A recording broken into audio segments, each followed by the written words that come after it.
Dolly, get in here. We got work to do. The people need you, and I need you out of my driveway. So, all right, week 4 update.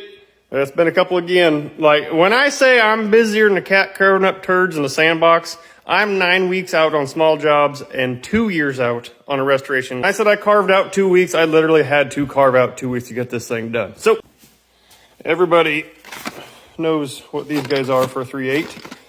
And upper and lower intake gaskets, because a 3.8 does 3.8 things. Okay, this car does have a deadline now, September 17th, the West Point, Nebraska car show. I'm not going to say 100% I'll be there, but even if I have to trailer this darn thing, we should be there. So we're going to have to get back on it a little bit harder again. Let's show you how to do upper and lower intake gaskets, because I've never done them on this car, so you're going to figure out with me, because I have no idea what the heck I'm doing. But we're going to learn today. So the first thing we're going to do is we're going to move all the vacuum lines, fuel lines. We got this wiring harness that's going to have to come off of here as well. Spark plug wires pulled off over the top. They're marked. All the wiring, what you see is this guy right here was going over the top into the front and throttle body everywhere there. Vacuum lines off. Injector and fuel rails laying over there. So let's go ahead and pop this upper off real quick. And just like that.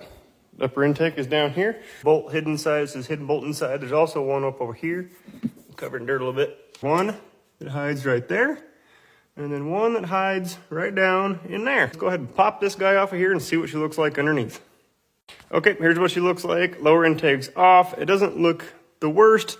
And then when I showed you these guys earlier, there's one right there that got off the intake. I didn't worry about taking it off because it was already broke. You can see it's all wet down under here. And when I swapped over antifreeze, I could see actually green coming out already.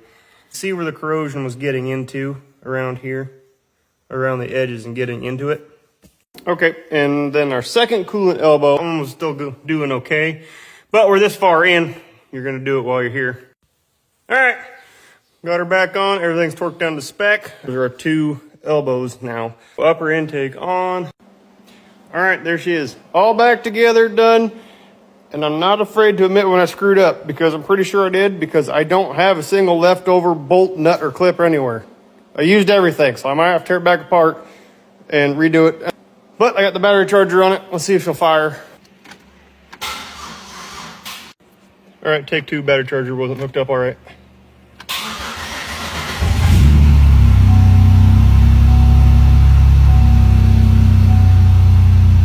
Idling good, but I think that's where we got her. Y'all have a good one. We'll see, I don't know when for this thing.